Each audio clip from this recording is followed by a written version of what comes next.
प्रयागराज के फूलपुर में कांग्रेस के पूर्व अध्यक्ष राहुल गांधी और सपा मुखिया अखिलेश यादव की रैली में भगदड़ मच गई। कार्यकर्ता बैरिकेडिंग तोड़कर मंच पर पहुंच गए। इससे नाराज दोनों नेता बीच में सभा छोड़कर चले गए। जानकारी के अनुसार पड़िला महादेव फाफामऊ में आयोजित इंडिया गठबंधन की रैली में सपा और कांग्रेस के कार्यकर्ताओं का हुजूम उमड़ पड़ा।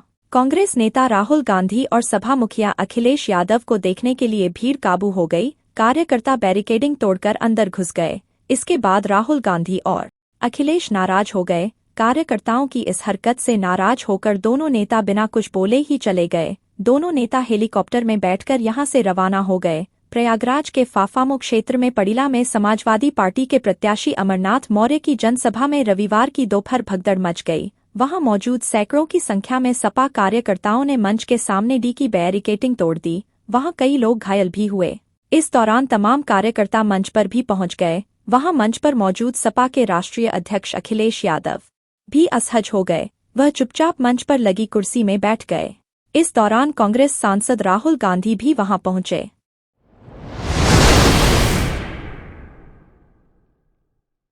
केजरीवाल के आवास पर आम आदमी की राज्यसभा सांसद स्वाति मालीवाल के साथ हुई मारपीट के मामले में विभव कुमार की गिरफ्तारी को लेकर सियासी घमासान छिड़ गया है। सीएम केजरीवाल ने घोषणा की है कि वह रविवार को अपने सभी बड़े नेताओं के साथ भाजपा मुख्यालय जाएंगे। दिल्ली पुलिस की टीम सीएम अरविंद केजरीवाल के आवास से सीसीटीवी डीवीआर लेकर निकली है। आम आदमी पार्टी की राज्यसभा सांसद स्वाति मालीवाल मारपीट मामले में additional DCP Anjita चिप्याला, SHO civil lines समेत दिल्ली पुलिस की एक टीम दिल्ली के सीएम अरविंद केजरीवाल के आवास पर पहुंची।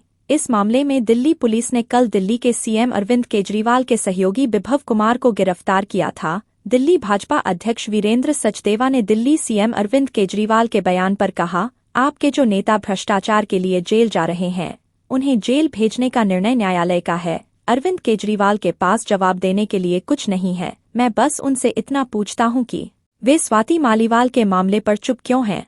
भाजपा सांसद मनोज तिवारी ने कहा, अरविंद केजरीवाल उस शख्स को बचाने के लिए प्रदर्शन कर रहे हैं जिसने अपने आवास पर एक महिला के साथ दुर्व्यवहार किया है।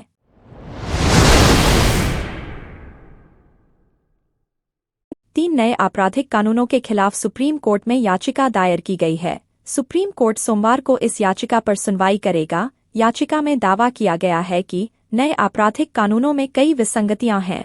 जस्टिस बेला एम त्रिवेदी और जस्टिस पंकज मित्तल की अवकाश पीठ याचिका पर सुनवाई करेगी। सुप्रीम कोर्ट में तीन नए आपराधिक कानूनों के खिलाफ वकील विशाल तिवारी ने याचिका दायर की है। याचिका में कहा गया है कि नए आपराधिक कानूनों को लागू करने से रोक की मांग की गई है। आरोप है कि इन कानूनों पर संसद में बहस नहीं हुई और जब विपक्षी सांसद निलंबित थे तब इन कानूनों को संसद से पास करा लिया गया था। याचिका में मांग की गई है कि विशेषज्ञों की एक समिति गठित की जाए जो आपराधिक कानूनों की व्यावहारिकता की जांच करे। याचिका में आरोप लगाया गया है कि नए आपराधिक कानून कहीं अधिक कठोर हैं और इससे देश में पुलिस का राज स्थापित हो जाएगा। ये कानून देश के लोगों के मौलिक अधिकारों का उल्लंघन करते हैं। ये कानून अंग्रेजी कानूनों से भी ज्यादा कठोर हैं। पुराने कानूनों में किसी व्यक्ति को 15 दिनों तक पुलिस हिरासत में रखने का प्रावधान है, लेकिन नए कानूनों में यह सीमा आगरा में जूता कारोबारियों के ठिकानों पर आयकर विभाग की कार्रवाई जारी है। बीते दिन से शुरू हुई नोटों की गिनती का सिलसिला अभी थमा नहीं है। पूरा रात नोटों की गिनती होती रही। सुबह तक 60 करोड़ रुपए की रकम बरामद हुई है। इसी दौरान नोट गिनने की मशीन गर्म होकर बंद हो गई, जिसके बाद गिनती कुछ समय के लिए रोक दी गई। कार्रवाई में अब तक 60 करोड़ की नकदी मिल चुकी है। यह संख्या 100 करोड़ से ज्यादा निकलने की संभावना है। हरमिलाप ट्रेडर्स, बीके शूज और मंशू फुटवियर पर आयकर विभाग की कार्रवाई चल रही है। बता दें, इन्वेस्टिगेशन विंग ने आगरा, लखनऊ, कानपुर के कर्मचारियों के साथ इन कारोबारियों के 6 ठिकानों पर कार्रवाई की। इनमें बीके शूज के एमजी रोड स्थित प्रतिष्ठान और सूर्यनगर स्थित घर की तलाशी ली गई। जूते की ट्रेडिंग कर रही मंशू फुटवियर और बीके शूज के मालिक रिश्तेदार हैं और बीते कुछ वर्षों में ही बाजार में बड़ा नाम बन गए हैं। हरमिलाप ट्रेडर्स का शू मटेरियल का काम है।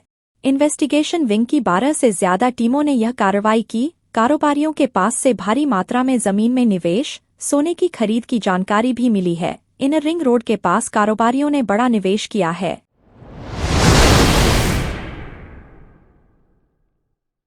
मुख्य न्यायिक मजिस्ट्रेट पिथौरागढ़ संजय सिंह की अदालत ने पतंजलि आयुर्वेद लिमिटेड कंपनी के assistant general manager AGM, distributor Kanhaji private limited के असिस्टेंट मैनेजर और एक व्यापारी को 6 माह की सजा सुनाई। कोर्ट ने तीनों पर कुल 40,000 का अर्थदंड भी लगाया। अर्थदंड न देने पर दोषियों को अतिरिक्त कारावास भुगतना पड़ेगा। खाद्य सुरक्षा विभाग ने 17 अक्टूबर 2019 को बेड़ीनाग से इलायची सोन पापड़ी का नमूना लेकर जांच के लिए प्रयोगशाला भेजा था। यहां नमूना असुरक्षित श्रेणी का पाया गया था। प्रदेश की प्रयोगशाला की जांच रिपोर्ट से संतुष्ट नहीं होने पर पतंजलि ने इस नमूने की जांच के लिए रेफरल लैब गाजियाबाद, भारत सरकार को भेजा था। यहां भी नमूना फेल पाया गया, जिसके बाद खाद्य सुरक्षा विभाग ने 28 जुलाई 2021 में मुख्य न्यायिक मजिस्ट्रेट की अदालत में वाद दायर कराया था।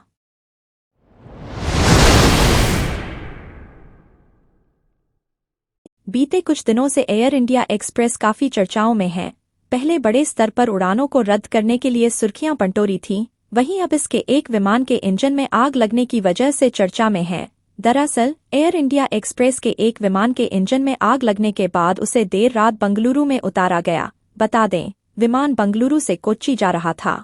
इंजन में आग लगने के कारण एयर इंडिया एक्सप्रेस के विमान की बंगलुरु हवाई अड्डे पर आपातकालीन लैंडिंग कराई गई। केम्पेगौड़ा इंटरनेशनल एयरपोर्ट KIA पर इमरजेंसी लैंडिंग के तुरंत बाद आग बुझाई गई। सभी यात्री और क्रू मेंबर्स सुरक्षित हैं।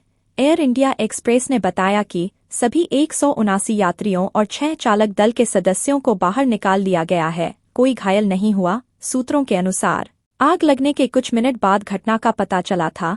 कहा गया है कि लैंडिंग के तुरंत बाद आग बुझा दी गई। बंगलुरु अंतर्राष्ट्रीय हवाई अड्डा लिमिटेड BIAL के प्रवक्ता ने बताया कि उड़ान भरने के बाद दाहिने इंजन से आग की संदिग्ध लपटों की वजह से बंगलुरु कोच्चि उड़ान को वापस लाया गया और एहतियातन लैंडिंग की गई। किसी को कोई चोट नहीं आई। विमान से सभी 179 यात्रियों और चालक दल के 6 सदस्यों को सफलतापूर्वक बाहर निकाल लिया गया था।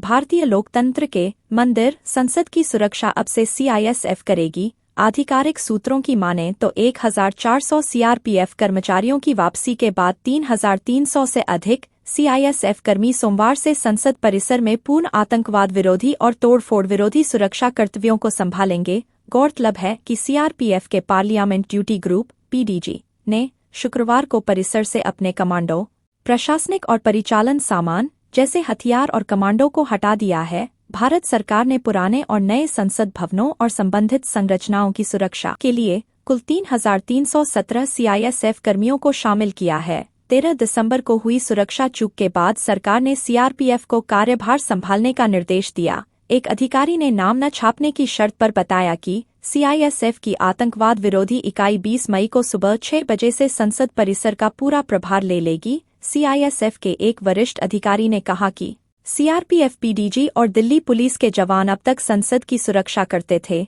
अब वे वापस ले लिए गए हैं। उन्होंने बताया कि PDG कर्मियों को काफी दुख हुआ कि अपना सर्वश्रेष्ठ देने के बावजूद उन्हें यह कर्तव्य छोड़ना पड़ा।